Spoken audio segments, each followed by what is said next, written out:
यशोमती मैया के नंद लाला।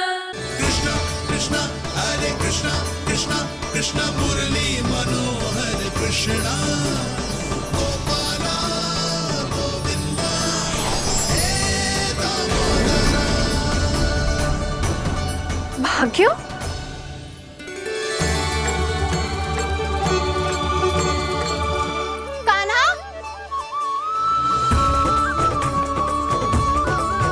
एक तो चोरी की और ऊपर से मूर्ख बना के भाग को।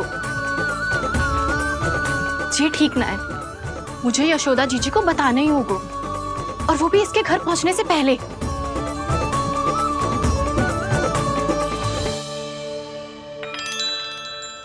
अरे पल्लू मत खींच, तनिक रुक जा, दे रही हूँ, पूजा तो करने दे।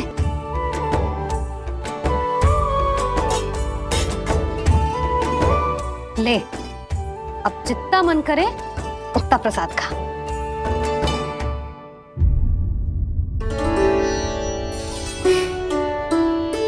या तो मैं सच्ची बावली हो गई हूँ कि मुझे हर समय कान्हा दिखता रहता है, या फिर मेरा लल्ला कुछ अधिक ही विशेष है कि मेरे साथ ना होके भी सदैव अपनी मैया के साथ ही रहता है।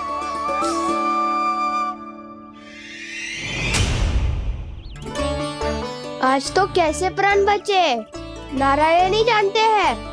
मैं तो पाऊ को सिर पर लेके ऐसे सरपट भागो कि पूरे गोकुल में बड़ बोले। इस समय तो बड़ी बड़ी मत हाको, पर असली लाभ तो वानर महाराज ने उठाया है। पूरी की पूरी मटकी अकेले लेके निकल लिए। ये हमारी प्रतीक्षा कर रहा था ताकि हम माखन बांट सके। हमारे साथ ना दाऊ, उनके साथ।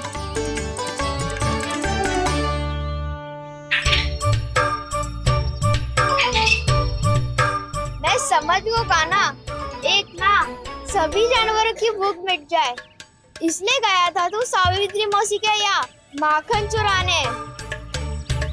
इससे पहले कि वो हमारे यहाँ पहुँच जाए, हमें घर पहुँचना होगा दाऊ, चाहे कछु हो जाए, पर देरी ना होनी चाहिए। इससे पहले के बहुत समय बीत जाए, हमें ये समझना होगा कि लोभ आदमी की बुद्धि को भ्रष्ट कर दे, तो हमारे सोचने समझने की क्षमता को नष्ट कर दे। तो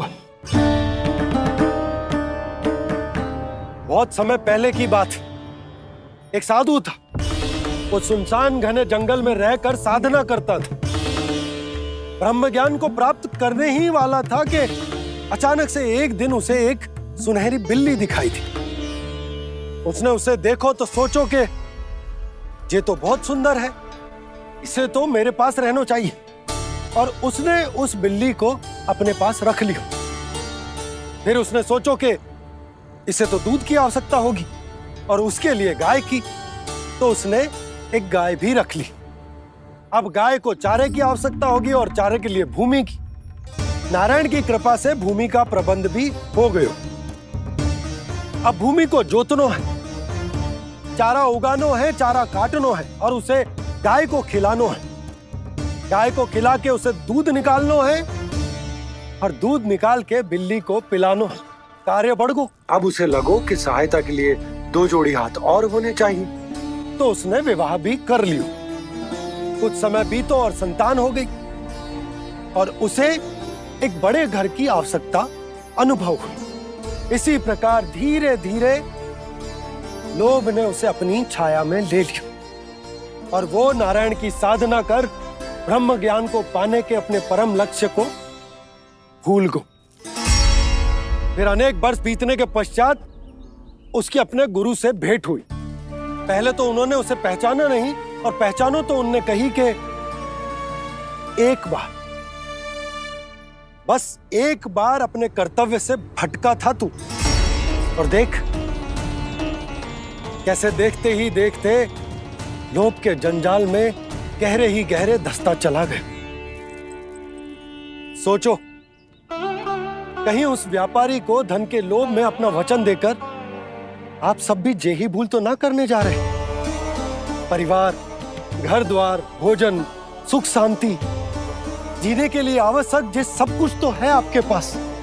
इसीलिए मुझे चिंता हो रही कि जिस प्रकार उस साधु ने ब्रह्म ज्ञान प्राप्ति का अवसर गवा दिया था, आप सब भी इस लोभ में आकर अपना सुख चैन ना गवा दो।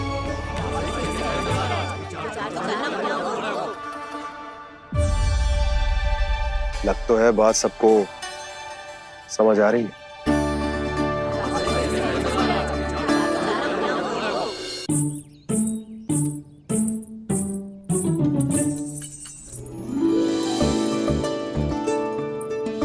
भाभी आसानी से ना मिलने देंगी कान्हा से, पर उसे देखे बिना रहा भी तो ना जा रहा मुझसे। कहाँ है वो? मुझ पे बहुत क्रोध है उन्हें। इतने शीघ्र शांत ना होगा, उन्हें मनाना तो पड़ेगा ताकि मैं नंद भवन में फिर से बिना किसी रोक टोक के आ जा सकूं। पर क्या बोलूं, कैसे मनाऊं उन्हें?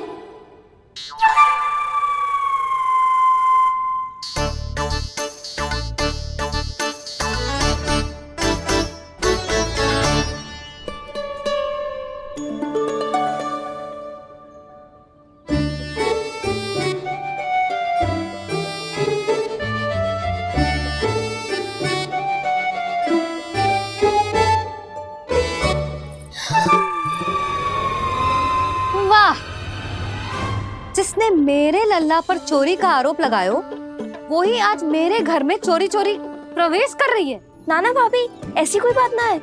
मैं तो बस ये देखने आई थी कि जसोदा भाभी का क्रोध शांत हुआ कि ना? सुन ले जानकी, मेरा क्रोध उसी दिन शांत होगा जिस दिन तू सारी गोपियों के सामने मेरे कान्हा पर लगाया आरोप वापस लेगी। चोरी करेगा तो आरोप ही लगेगा ना जीजी। फिर से आरोप? सावित्री, तू भी? कल तक मुझे ये थोड़ी पता था जीजी कि आपका कान्हा सच्ची में माखन चोरी में पारंगत है। आशा करता हूं कि आप सभी को नंदराज का विचार और संदेश सही से समझ आगो होगो।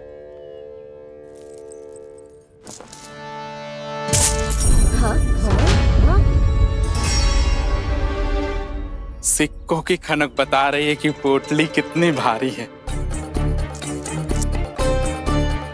एक ही दिन में कितनों धन पा गई जे। हमें भी इससे अधिक धन अर्जित करना होगा, तभी तो हम अपने उज्जवल का भविष्य उज्जवल कर पाएंगे। पहली बार कछु बुद्धि की बात की है तूने। नंदराज, हमारे मन में आपका बहुत सम्मान है, पर हम जो करना चाह रहे हैं वो लोभ ना है, वो तो विकास है। हाँ नंदराज, हम अपना और अपने संतानों का भला बुरा सोचे बिना कब तक अपना जीवन इस प्रकार जीते रहेंगे? फिर पिछले 4 वर्षों से हमने आपको कर भी तो ना दियो है। मुझे तो लगता है कि नंदराज की बातों पर शांति से सोच विचार के बाद ही कुछ निर्णय लेना चाहिए। ऐसा मौका बार बार ना आता। नहीं, हमें सोच विचार कर निर्णय लेना है सबने।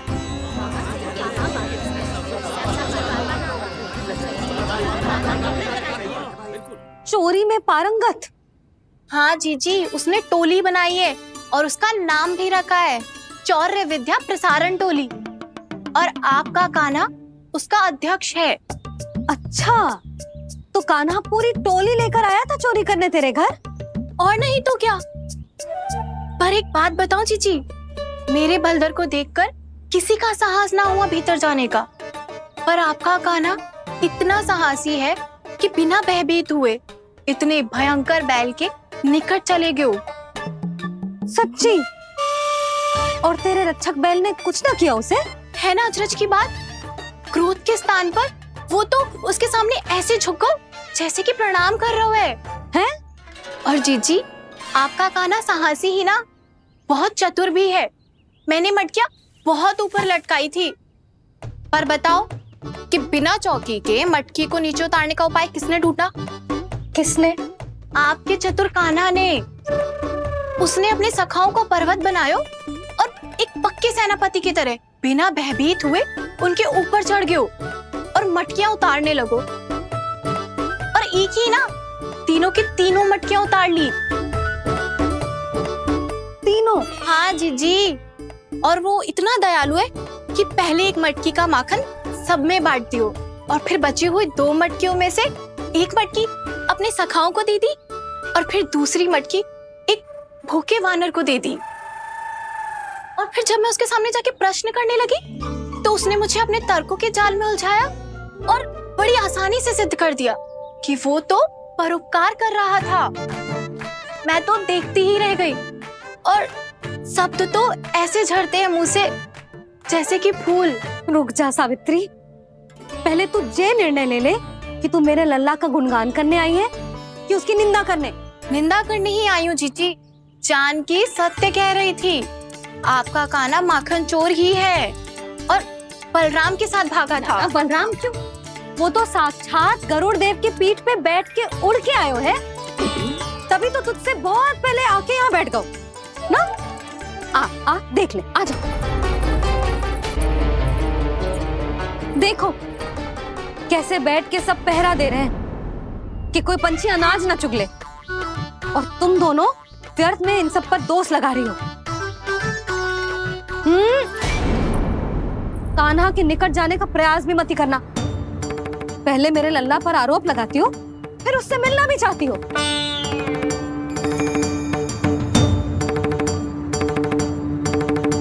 पर जीजी चोरी?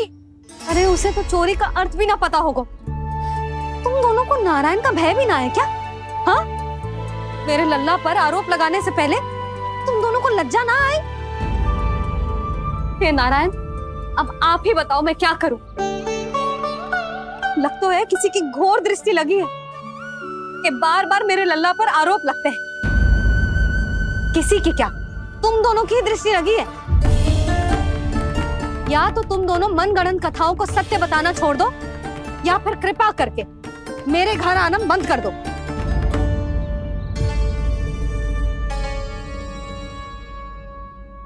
अब दोनों मुंह क्या ताक रही हो? हाँ, जाओ यहां से। और तुम दोनों नंद जी की सभा में क्यों ना गई? हाँ,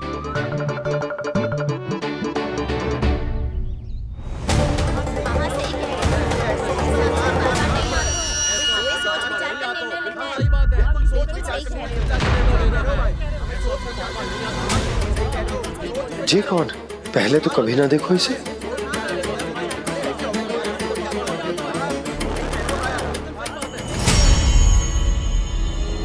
कहाँ को? बस करो।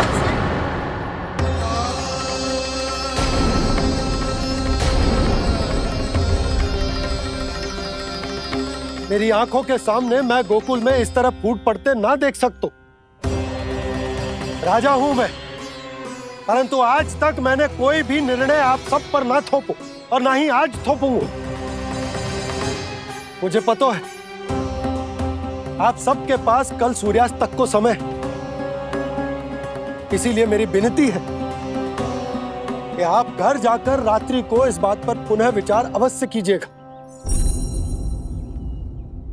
सोचिएगा कि कोई भी व्यापारी अविश्वसनीय रूप से सस्ता क्रय विक्रय क्यों करेगा जब तक कि उसका कोई छुपा हुआ लाभ ना हो। हमें सोचना होगा कि कहीं हम उसके बिछाए जाल में फंस तो ना रहे।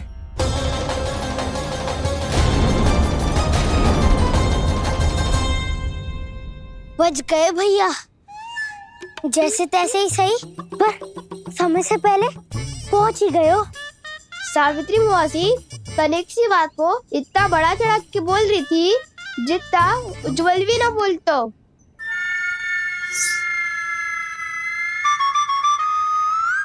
वैसे आनंद तो बहुत आयो, सच्ची। हाँ, बेहतर लगा तो माखन भी तो मिला और परोपकार भी होगा। बता कान्हा, और किसके घर जाना है अब? आज ही तो हमें शिक्षा मिली है, इतनी शीघ्र भूल गए तुम सब। लोग के चक्कर में पड़ोगे तो फंसोगे। लोग के चक्कर में पड़ोगे तो फंसोगे।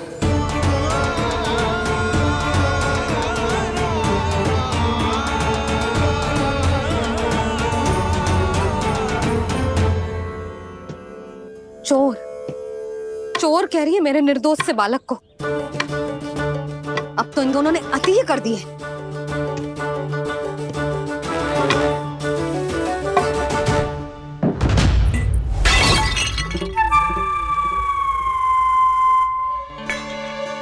से भी अभी फूटना था। वैसे ही मैं इतनी चिंतित हूँ। कैसे समझाऊं इन गांव वालों को?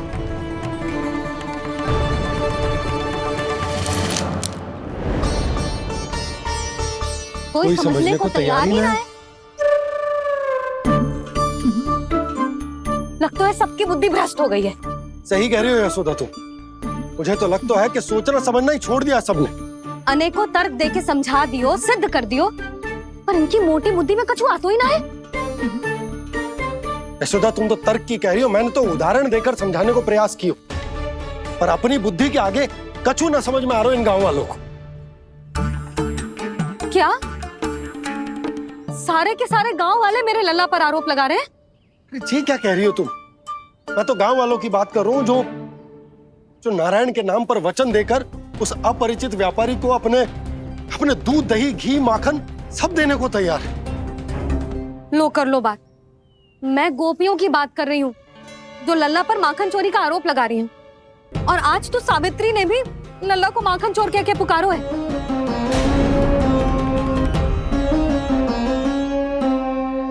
सावधान यशोदा, कहीं बड़ा होकर माखन चोर ना बन जाइए। अच्छा, ये सब आप छोड़ो। स्त्रियों की बात है, मैं संभाल लूंगी। आप ये बताओ सभा में क्या हुआ? गोकुल में फूट पड़ गई यशोदा, लोभ की फूट।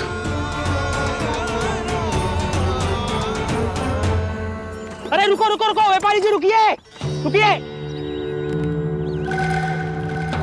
नंदराज ने प्रयास तो बहुत किया था व्यापारी जी, पर कुछ व्यक्तियों को छोड़ करके किसी के कान पे जूं तक नहीं रेंगी।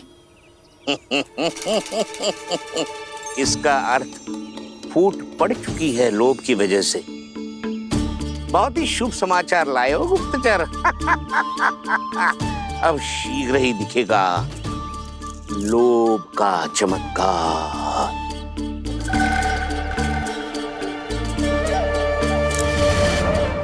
लोभ से बचने को जो पाठ हम कान्हा को पढ़ा रहे थे ना, आज वही पाठ मैं इन गांव वालों को समझाने में असमर्थ रहा। आप चिंता मत करो जी, धीरे धीरे सब ठीक हो जाएगा। तब तक बहुत देर हो जाएगी यशोदा।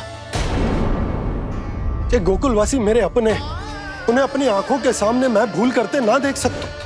वो सुलक्षणा, वो उस व्यापारी के प्रभाव में आ गए, और शंकरी मौसी और सुमति भी सुलक्षणा के मार्ग पर ही चल रही। कान खोल के सुन ले बहू, आज से घर में दूध पीनो बंद, दही खानो बंद और माखन तो बिल्कुल न खानो। पर मैया, पर किंतु परंतु कुछ ना सुननो मुझे। सुलक्षणा की जैसे धनवान बननो है कि ना?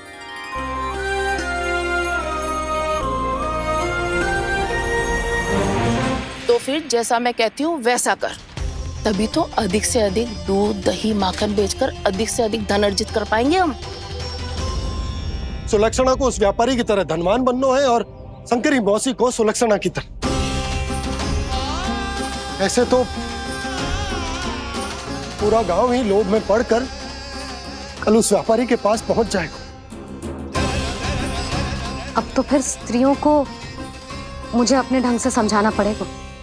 अब गोकुल वासियों को चाहे कोई भी कितना भी समझा ले, बुझा ले, ज्ञान बांटे, उन्हें केवल एक ही भाषा समझ में आएगी, लोभ की भाषा। लगता है आपके पास बहुत उत्तम योजना है व्यापारी जी।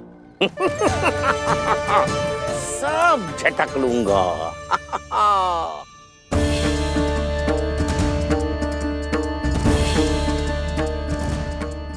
आपको क्या लगता है प्रभु, मैया के समझाने से गोपियाँ समझेंगी?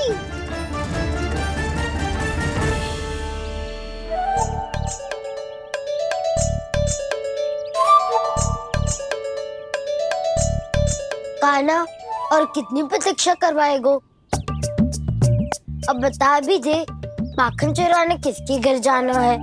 इतना आसान ना है निर्णय करना, समय लगतो है, सोच विचार करना पड़तो है, पर ये निर्णय किया कैसे जाए पता है मुझे। लगता है ये निर्णय करना पड़ेगा कि बचना कैसे है।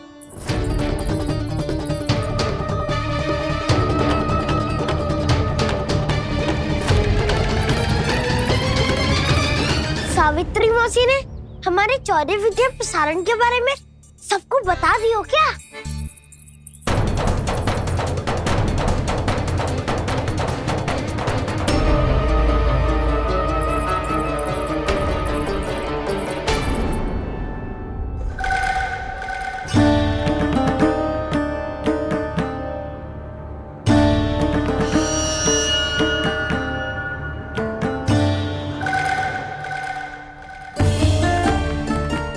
शीघ्र आओ, छोटी माँ बुला रही है।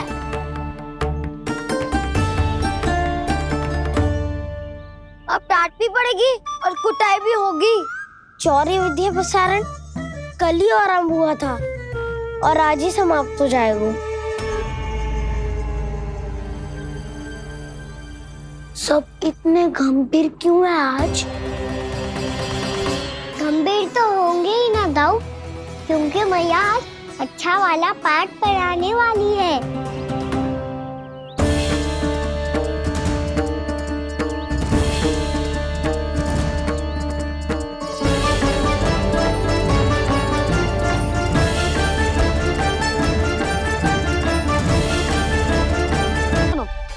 चलो आओ बैठ जाओ।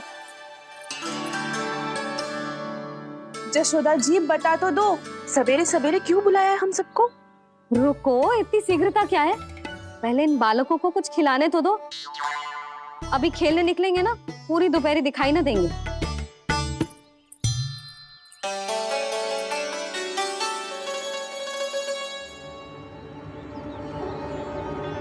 मैया देखो ना, कैसे अपने आभूषणों का दिखावा कर रही है जी सुलोचना। चिंता मत कर बहू, शीघ्र ही हम इससे अधिक आभूषण और इससे अधिक उत्तम वस्त्र पहन के घूमेंगे। ये देखो, तुम दोनों के लिए क्या बनाओ है मैंने। पूरे गोकुल में प्रसिद्ध मेरे पेड़े। चलो लो।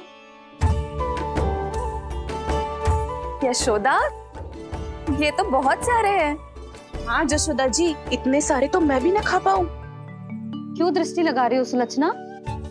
बढ़ती आयु के बालक हैं, खाने दो इन्हें। तुम सब कछु मत सुनना, जी भर के खाओ। देखा ना?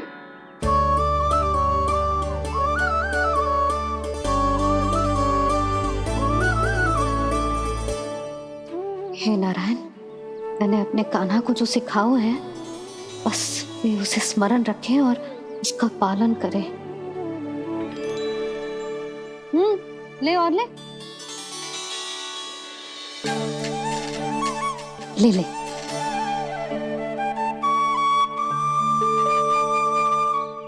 आज तो एक के बाद एक पेड़ मिल रहे हैं, वो भी बिना रोक टोक के। मैया 2 के बाद तीसरी मिठाई बड़ी कठिनाई से खाने देती है, पर आज सादा लाड पेड़ों के माध्यम से जिता रही है। कछु तो रहस्य है। प्रभु, क्या आप भी वही सोच रहे हैं जो मैं सोच रही हूँ? कोई परीक्षा तो नहीं ले रही है ये? किस सोच में पड़ गए तुम दोनों?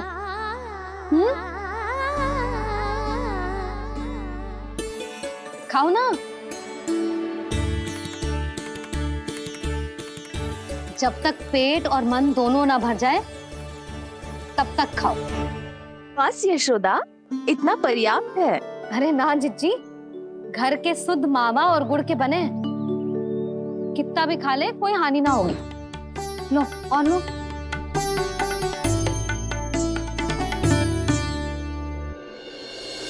प्रभु, परीक्षा ही है ये। ये तो खाए जा रहा है। कहीं मेरी दी हुई सीख भूल तो ना खाओ, सारा खेल बिगड़ जाएगा। सदैव स्मरण रखियो लल्ला, लोग बहुत भयानक होते हैं, बहुत भयंकर। जो एक बार हमारे मन में प्रवेश करके हमें भीतर से ही जकड़ लेते हैं, इसके कारण हम अधिक से अधिक और अधिक से अधिक पाने की इच्छा करने लगते हैं। क्या हुआ कान्हा, रुक क्यों गए?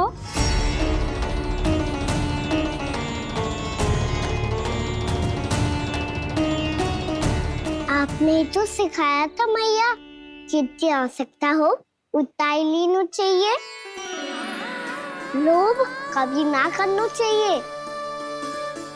बहुत बुरा राक्षस है लोभ।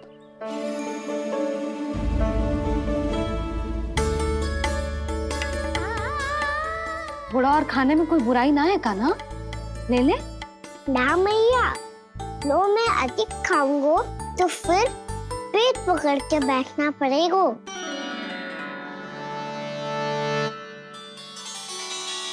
हाँ, मेरा भी पेट भर गया। कान्हा सही कह रहा है छोटी माँ, लोग बहुत भयानक राक्षस है। जो भी लोग के चक्कर में पड़ेगो वो बहुत बुरा फंसेगो। अच्छा जाओ, जाके खेलो तुम दोनों। मैया, ये पेड़ अपने सखाओं के लिए भी ले जाऊं मैं? हाँ लल्ला, ले जा, अवश्य।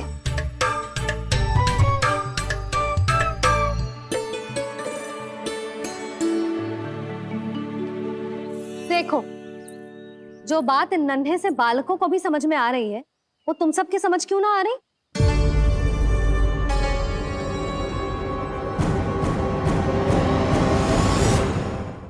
क्या समझाना चाहती हो जशोदा जी, तनिक खुल के बोलो। जब बसंता खाने के बाद भी हलवा खाने का हट करतो है, तो उसे मना क्यों करती है? इसीलिए ना, ताकि स्वाद के लोभ में उसका स्वास्थ्य ना बिगड़ जाए। और उज्जवल, जब भरी दोपहरी में बाहर खेलने का हट करतो है, तो तू उसे मना क्यों करती है? इसीलिए ना, कि खेल के लोभ में उसे लू ना लग जाए। हाँ, और पुराण पढ़ना तो अच्छी बात है ना। तो श्रीदामा जब रात में दीप के प्रकाश में पुराण की कथाएं पढ़ना चाहते है, तो क्यों मना करती है उसे, बता। ताकि कथाओं के लोभ में उसकी दृष्टि खराब ना हो जाए जीजी। तो इसका अर्थ तो यही है ना, कि लोभ चाहे पेड़ों का हो, चाहे पुराण की कथाओं का हो, या फिर अधिक धन अर्जित करने का हो, लोभ सदैव हानिकारक ही होते हैं।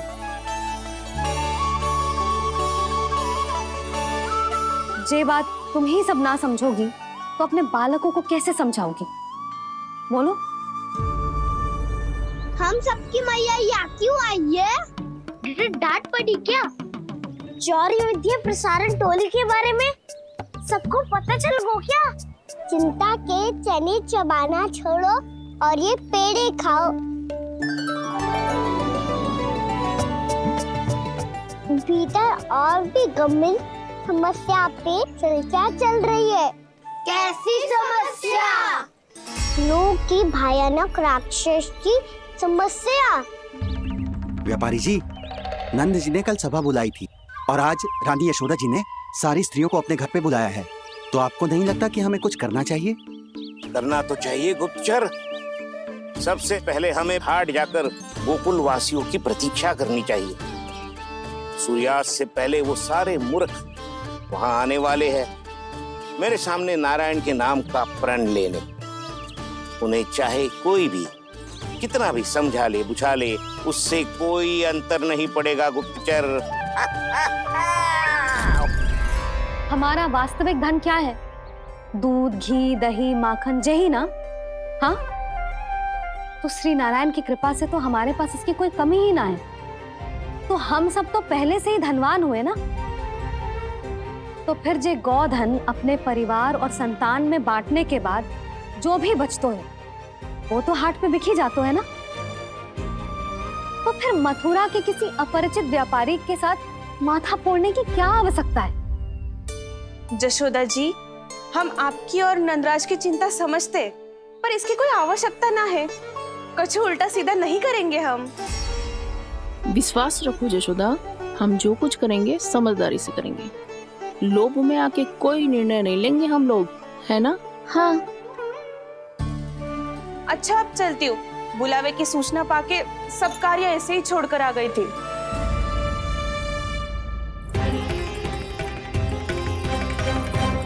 अब किसको घेर लियो? लोभ के भयानक राक्षस ने। ये तो तभी पता चलेगा जब वो सब बाहर आएंगी। तब तो सबको बहुत ध्यान से देखना पड़ेगा।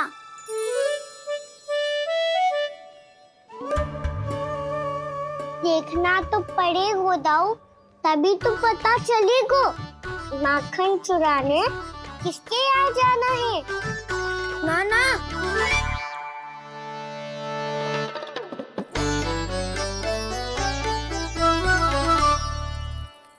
लोग का राक्षस तो उनके पास दिख ना रहे हुआ है।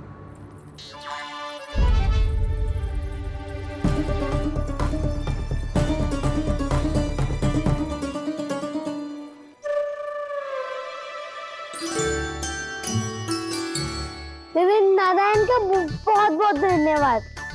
कान्हा, मेरी मैया को घेर रहे है क्या उस राक्षस ने? यशोदा भाभी और नंद भैया कितने चिंतित थे ना। पक्का कछु न कछु कारण तो अवश्य होगा। हाँ, मुझे भी सच लग रहा है कि धनवान बनने के चक्कर में मैं तनिक ज्यादा ही लोभ में पड़ गई थी। नहीं, बस गए।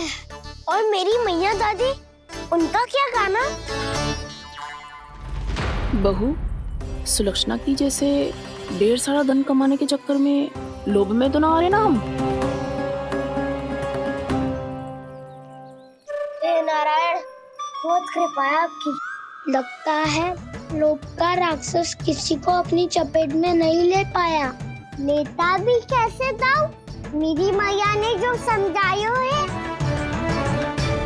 क्या लगता है यशोदा, इन्हें समझ आया होगा? आशा तो यही है, और अब भी ना समझी तो फिर तो नारायण भी ना समझा सकते। वायरी में हम सब मिलेंगे दोपहर में। तो क्या तू तब निश्चित करेगो कि आज किसके यहाँ जाना है माखन? आज कोई माखन चोरी नहीं होगी। क्षमा करना राव, भैया के का समझाने के बाद भी जिसके समझ में कछु ना आई हुई थी उसके घर चोरी तो करनी पड़ेगी आज।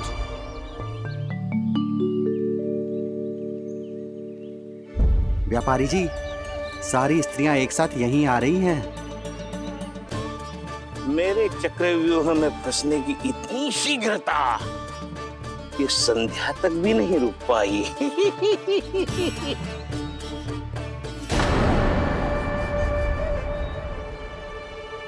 पर ये आपके तरफ ध्यान क्यों नहीं दे रही हैं? लगता है गोकुल की रानी ने इनको पाठ पढ़ा ही दिया। अब आपको ही कुछ करना होगा व्यापारी जी। करूंगा, अपनी चाल सबसे अंत में चलूंगा, किंतु अभी उनके लिए एक घोषणा ही पर्याप्त होगी। तुमने सबको सूचित तो कर दिया है ना कि सबको अग्रिम धनराशि मिलेगी, वो भी दूध, दही, माखन, घी बेचने के बाद नहीं, वो पहले ही मिला करेगी। वो भी केवल एक दिन की नहीं, पूरे सप्ताह की। मैं बिल्कुल सही कह रही थी। जशोदा जी और नंदराज व्यर्थ चिंता कर रहे थे। यदि इन व्यापारी जी के मन में कोई मैल होता तुझे अग्रिम धनराशि थोड़ी ना देते। बात तो तुम सही कह रही हो सुलक्षणा।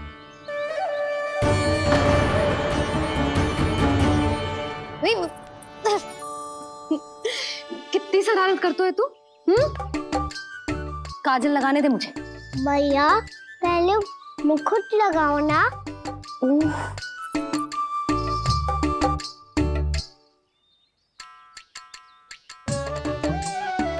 और मेरी मुन्नी?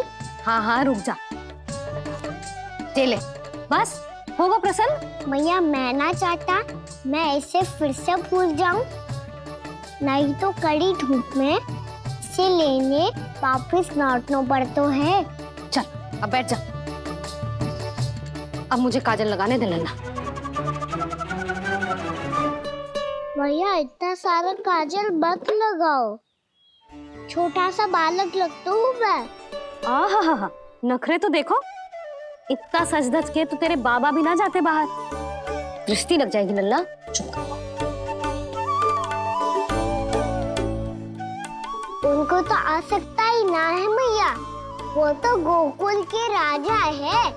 वैसे भी मुझे भी कम मत समझो, मैं भी राजा हूँ अपनी टोली का।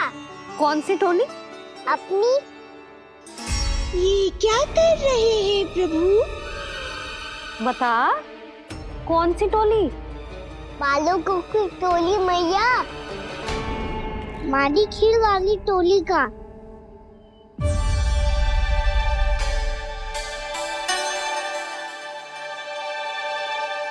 क्या हुआ जी? देखो जी, आप इतनी चिंता मत ही करो। आप गोकुल के राजा हो और जे बालकों की टोली का राजा है, तो मैं भी जसोदा हूँ, मैं कोई कम थोड़े ना हूँ। मैं भी गोकुल की स्त्रियों की रानी हूँ। मैंने सबको समझाओ है, सब समझ गई हैं। उपनंद भैया से बात करके आ रहा हूँ अभी अभी। पता चलो है कि उस व्यापारी ने अग्रिम राशि का लोभ दिया है सबको। मुझे ना लगता तुम्हारे समझाने का कोई लाभ हो। अभी तो ये सब समझ के गई, बोल के भी गई कि अब उस व्यापारी के फेर में ना फंसेंगी। इतनी शीघ्र पलट गई। इन सब में अपनी बुद्धि ना है क्या? जब कोई विकार मन में बस जाता है ना यशोदा, तो सूझबूझ सब समाप्त हो जाती। तो मुझे ही कच्चू करना पड़ेगा। मैया मैं जाऊं? हाँ तू जा।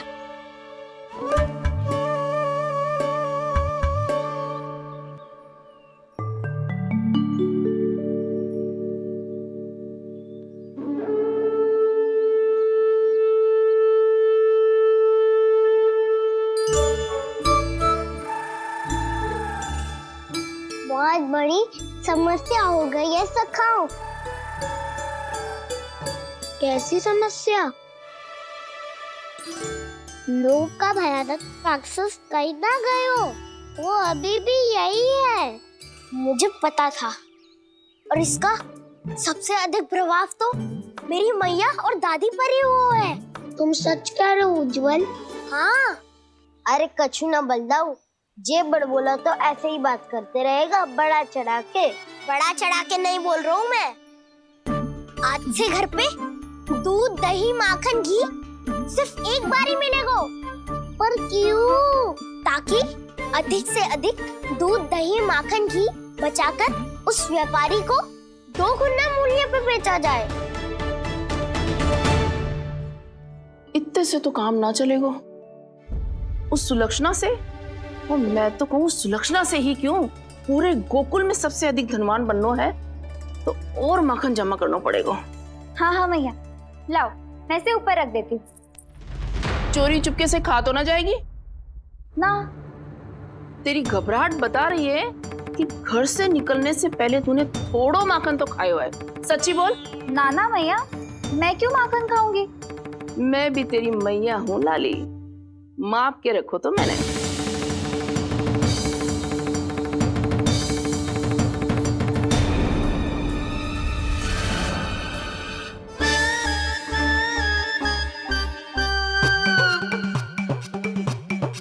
हाय रे, तूने तो सच्ची में माखन खायो है। तनिक भी लज्जा ना आई तुझे? असत्य बोलने से पाप लगता है मैया, और जितनी बार आप माखन नाप रही है उतनी बार डंडी पे लगा माखन आप स्वयं चाट रही है, और दोष मुझ पे दे रही है। वो तो बस मैं इसलिए चाट रही थी कहीं व्यर्थ ना जाए। और तेरी जीभ है कि तीखी मिर्ची। एक तो मैया से बहस करती है और चोरी चुपके स्वयं खा के मैया पे दोष भी धरती है। हे नारायण, कैसी बहू दी है मुझे। जा दूर हो जा मेरे कक्ष से, और माखन के तो आसपास भी दिखने की आवश्यकता ना है। इस चटोरी को तो कोई भरोसा ना है। माखन को तो सुरक्षित स्थान पर रखना पड़ेगा।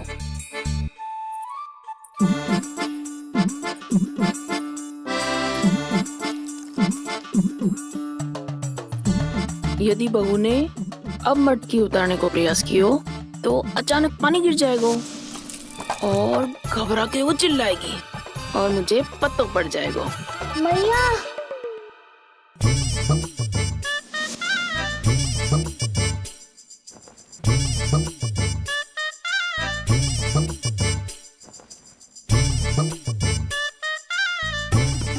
ये माखन तो मैं किसी को छूने भी ना दूंगी, तभी तो बनूंगी धनवान, बहुत धनवान। मैया माखन बेचने कहीं अकेली ना निकल जाए। ये तो पता भी ना चलने देगी कि कितना धन मिलो है। इन्हें अकेली धनवान ना बनने दूंगी मैं भी बनूंगी धनवान, बहुत धनवान। पहले तो जब चाहे तब भरपूर माखन खा सकता था, पर अब दोनों तो ऐसे संभाल के रखती हैं कि जैसे माखन की मटकी ना स्वप्न का कलश हो। मेरे यहाँ भी ऐसा ही हो रहा है। नारायण का बहुत बहुत धन्यवाद। नंद जी और जशोदा जी की बातों में आने से पहले ही सत्य का पता चल गया।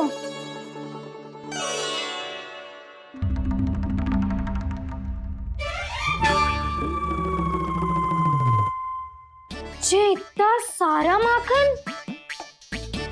दृष्टि मत लगा, पेट पे पट्टी बांध के रात रात भर भूखा रह के बड़ी कठिनाई से माखन इकट्ठा किया है जे। तो क्या आपने निर्णय ले लियो है कि आप उस व्यापारी को वचन दे दोगी? अरे जब द्वार पे साक्षात लक्ष्मी जी हो तो द्वार बंद ना करते बावली। तू अभी छोटी है, मैं तो कहती हूँ तू भी अपने भविष्य के बारे में अभी से सोचना आरंभ कर दे। कटौती तो मेरे घर पे भी आरंभ हो गई है काना। वो मैया ने कहा है या दूध चाहिए या दही चाहिए या माखन चाहिए, जो भी चाहिए एक ही बार मिलेगा।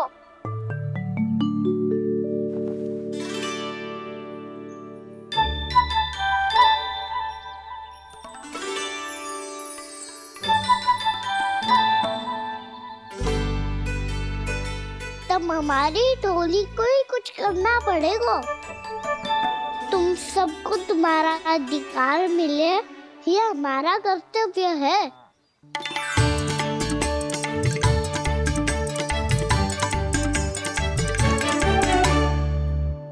अब हम कछु ना कर सकते यशोदा। यदि अब मैंने उन्हें रोको तो उन्हें लगेगा कि मैं उनसे उनकी उन्नति का अधिकार छीन लूं। दूध दही माखन पे सबसे पहला अधिकार बछड़ों का होता है, फिर घर के बालकों का, और ये अधिकार हमें दिलाना चाहिए, है ना दाऊ? मैं सब समझता हूँ कान्हा, तुम मुझसे इसलिए पूछ रहे हो ताकि तुम माखन चोरी की योजना बना सको, पर मैं तुम्हारा समर्थन नहीं करूँगा। पर दाऊ ना ना, पिछली बार तुमने ही कहा था ना कि हम ये चोरी केवल वानर महाराज की सहायता के लिए कर रहे हैं। लो, वानर महाराज भी आ गए हमारा साथ देने।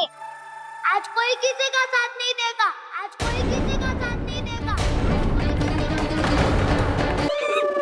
लो, वानर महाराज भी आ गए हमारा साथ देने। आज कोई किसी का साथ नहीं देगा।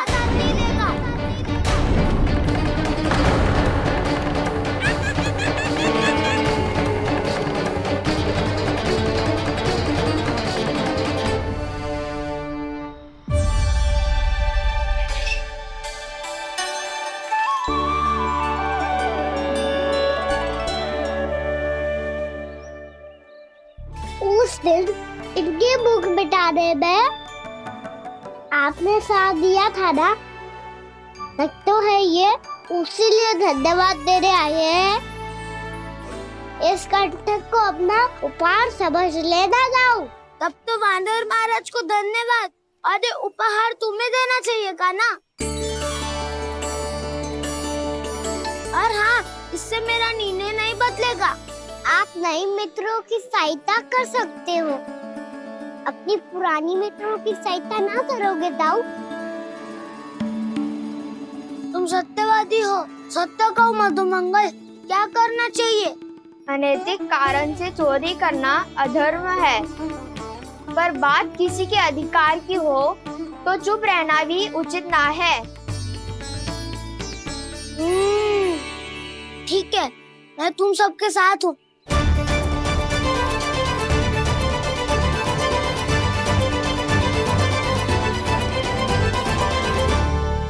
देखो जी, इन भोले भाले बालकों को ये भी ना पता कि इनके मैया बाबा कितनी बड़ी भूल करने वाले हैं। तो बता ना, किसी घर से आरंभ करना चाहिए हमें? वसंता, ना मेरे घर से ना। उज्जवल, मेरे घर तो असंभव है काना। मेरी मैया और दादी किसी योद्धा से कम ना है। आग गड़ा के दिन रात सुरक्षा करती है मटकी की। नन्ना मुरली इधर ही छोड़ गए, मैं देख के आती हूँ जी। इतनी गंभीर चर्चा चल रही है और यशोदा को खाना की मुरली की पड़ी। पर किसी ना किसी के घर से तो आरंभ करना पड़ेगा। किसके घर और क्या आरंभ करना पड़ेगा? हाँ,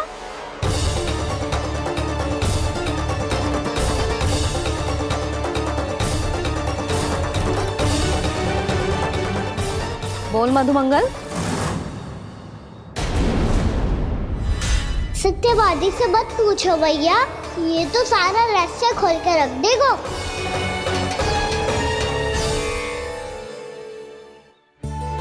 भैया ये देखो कंठ, नंदन बोला जाने कहाँ से ले आए इसे। अच्छा, तो तुम सब घर घर जाके जे पता लगाना चाह रहे थे कि जे किसका है ना?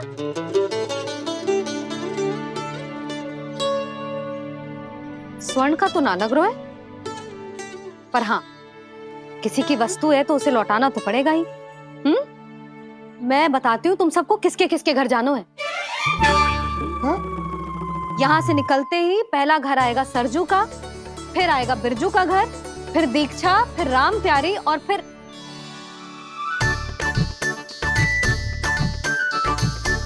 अब इतने सारे नाम तुम लोग कैसे स्मरण रखोगे? रुको, मैं सूची बना के देती हूँ। रुको। हाँ, सूची।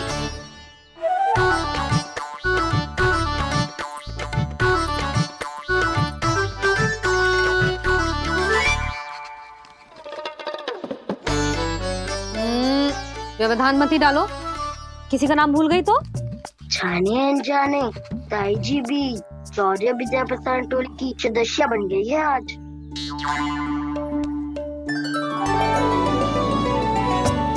तुम सब मुस्कुरा क्यों रहे हो? क्या खिचड़ी पक रही है? लो, प्रभावती का तो नाम ही भूल गई, इसीलिए कह रही थी व्यवधान मत ही डालो। ले, अब तुम सब इसकी सहायता से एक एक करके सबके घर जा सकते हो। आप तो अच्छी हो मैया, चलो चले।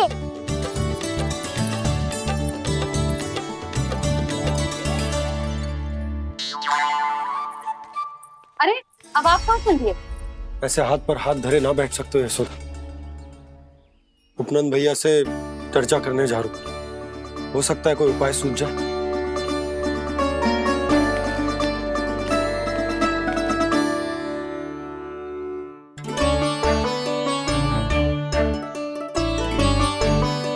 खाना बताना, सबसे पहले किसका घर लिखो है?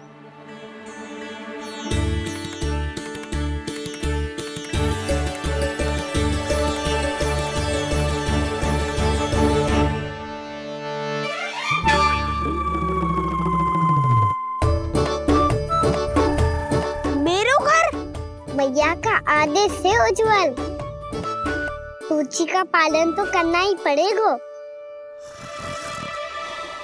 शीघ्र ही सुलक्षणा की तरह बहुत सारे आभूषण पहनकर घूमूंगी मैं भी।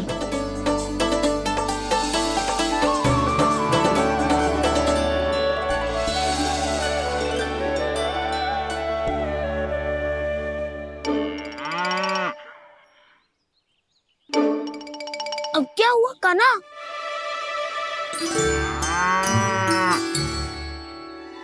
जिनकी आवश्यकता हमसे अधिक है उन्हें अपना अधिकार भी हमसे पहले मिलना चाहिए।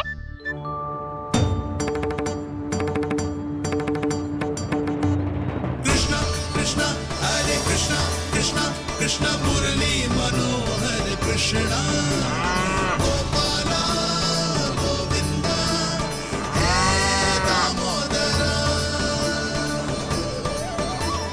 कृष्णा कृष्णा हरे कृष्णा कृष्णा कृष्णा मुरली मनोहर कृष्णा।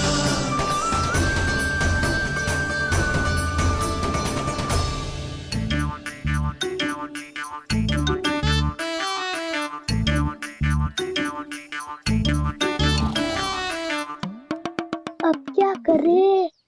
मम्मी कही थी ना, दो पैरी है, चोरी करना असंभव है। किसी को छूने भी ना दूंगी मैं माखन।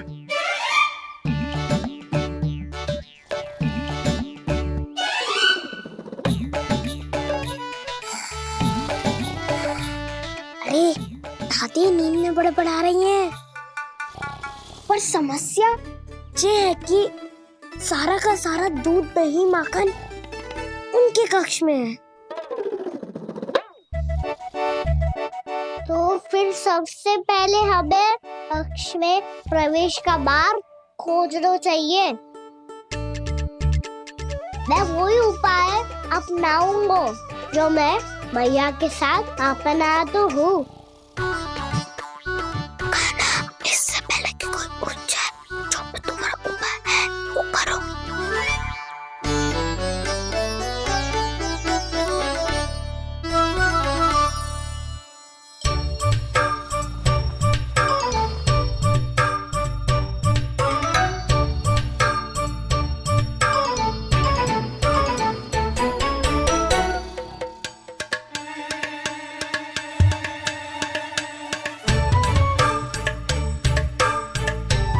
इससे क्या होगा?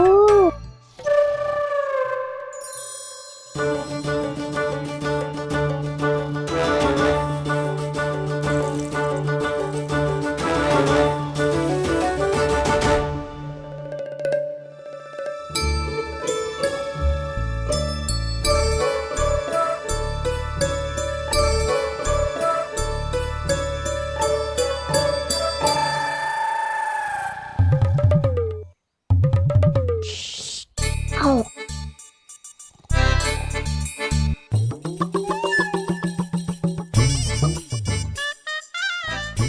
अरे चल ना।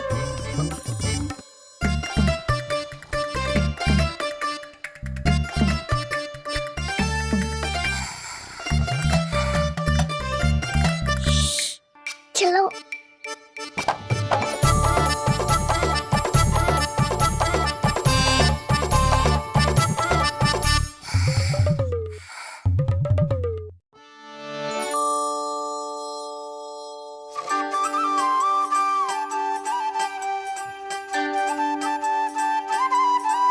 बड़े सौभाग्य उसने है पाए, कान्हा जिस घर से माखन चुराए, पूरी टोली को माखन खिलाए। बड़ा नटखट है नंद किशोर, भोला भाला कान्हा है माखन का चोर। अरे भोला भाला कान्हा है माखन का चोर।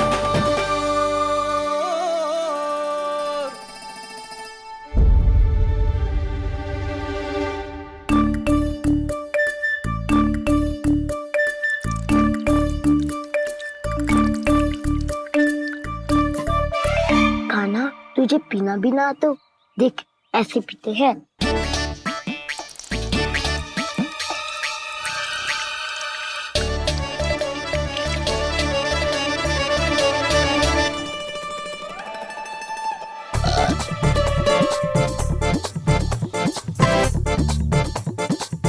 दूध दही माखन सब समाप्त। पर पेट तो तभी भरेगा जब माखन मिलेगा। ऊपर माखन है कहाँ?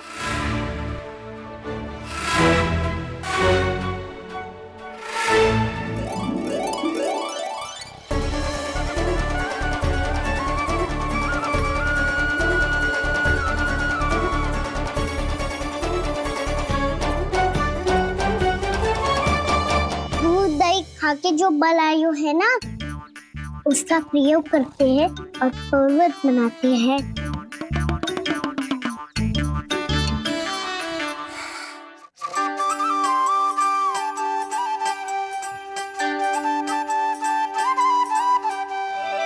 न ध्वनि कोई हो न पता कुछ लगे, आए चुपके से ग्वालों की टोली। चाहे कितना बचाओ छिपाओ कहीं, सारा मक्खन ये कर जाए खाली।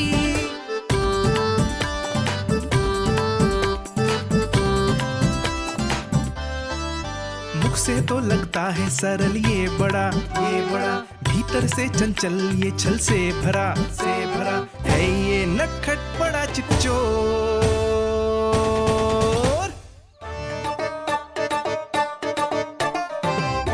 कोई हाथ भी मत लगाइयो मेरे माखन को। बहुत सारा धन अर्जित करूंगी मैं, बहुत सारा।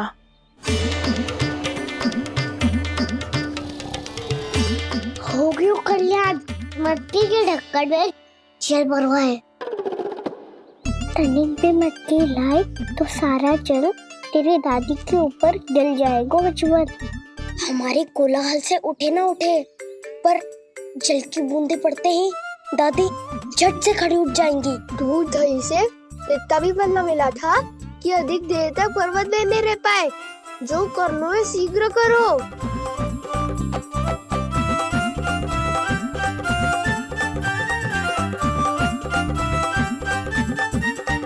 वसंता पूजा करते कमल का फूल लिया। उज्जवल की दादी प्रतिदिन चढ़ाती है लक्ष्मी नारायण को। नाना मैं आएगो तो पकड़े जाएंगे। फिर क्या दशा होगी हमारी? कान्हा, तुझे कैसे पता कि मेरी दादी प्रतिदिन कमल का फूल चढ़ाती है? फिर से फंस गो।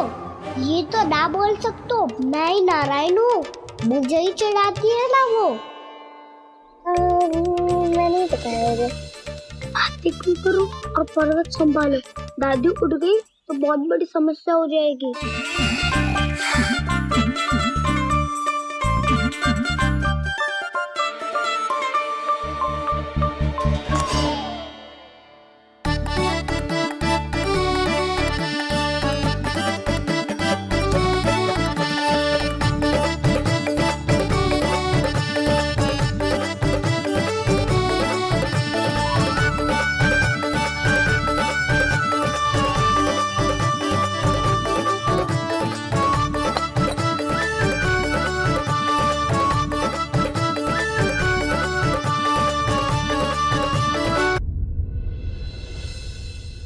हे नारायण, मुझसे ना अपने पति की चिंता देखी ना जा रही, कुछ खा के भी ना गए।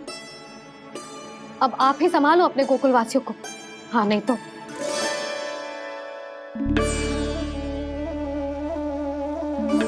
लो, इन सब के चक्कर में तो उसकी मुरली देना ही भूल गई। अब जो इतनी कड़ी धूप में वापस लौटे, इससे अच्छा मैं ही देके आती हूँ। सूची के अनुसार अब तक शंकरी मौसी के यहाँ पहुंचे होंगे सारे के सारे। आज तो प्रभु रंगे हाथों पकड़े जाएंगे।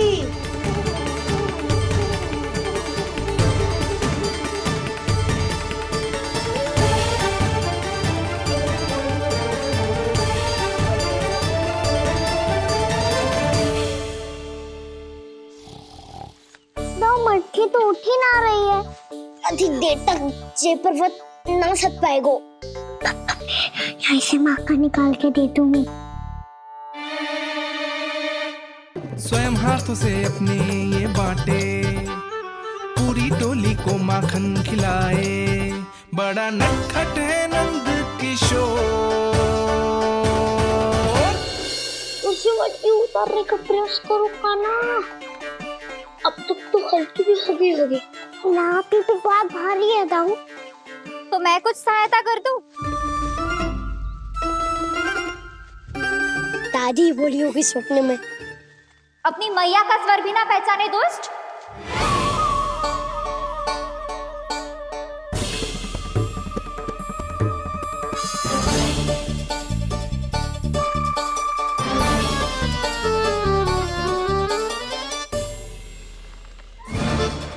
पूरे फंसे।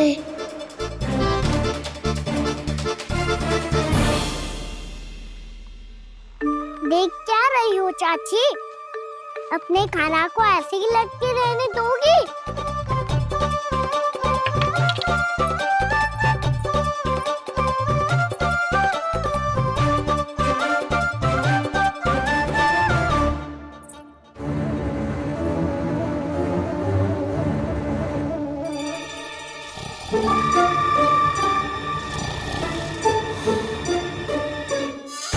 अरे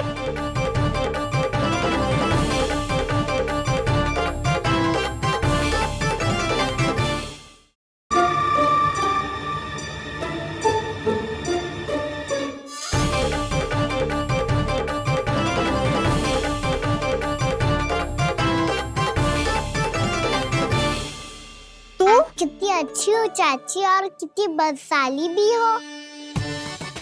आपने अपने काना को गिरने से बचा ली हो आज। दादी अनुचित कहती है चाची, पूरे गोकुल में आपसे अच्छा कोई है ही ना।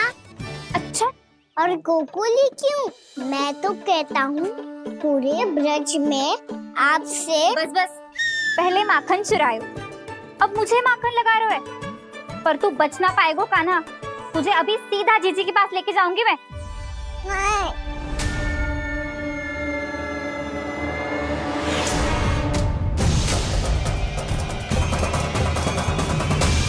चाची, आप जानकी और सावित्री मौसी जैसे मुझ पर आरोप लगा रही हो। रोज छोड़ के एक बार मेरी ओर देखो तो सही। बताओ, मैं इतना भोला भला चोरी कर सकता हूँ क्या?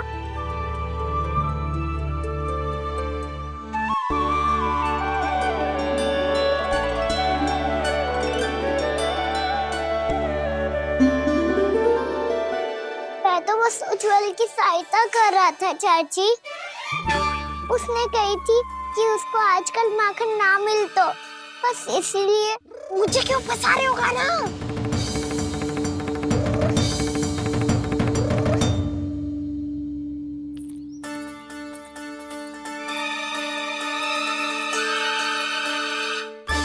फंसेंगे तो वो देखो।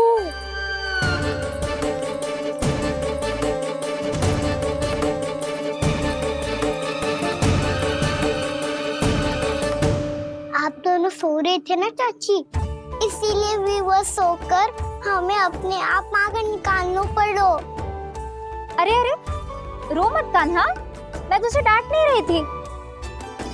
चल बस चुप हो जा।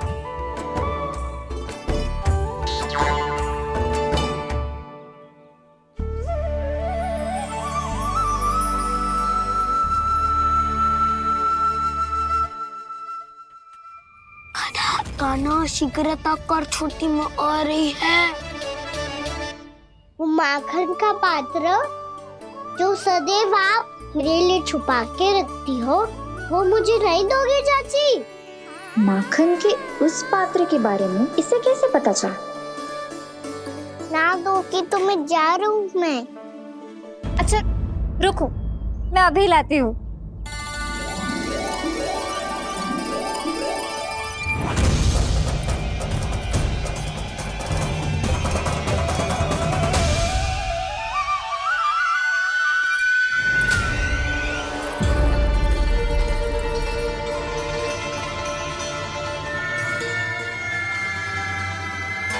सही कह रहे थे नंदराज, मैंने इतना समझायो इन्हें, इन पर तो कोई प्रभाव ही ना पड़ो।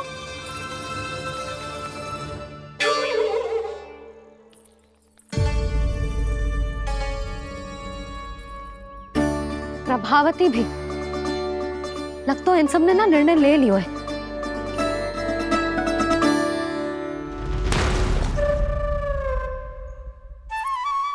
ये ले।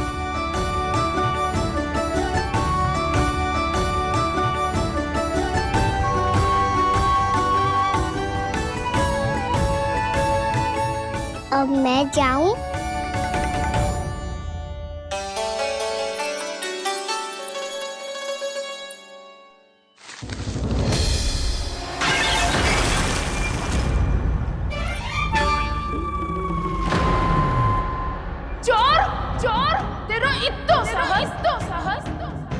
मेरी आंखों के सामने तुमने माखन चुराया।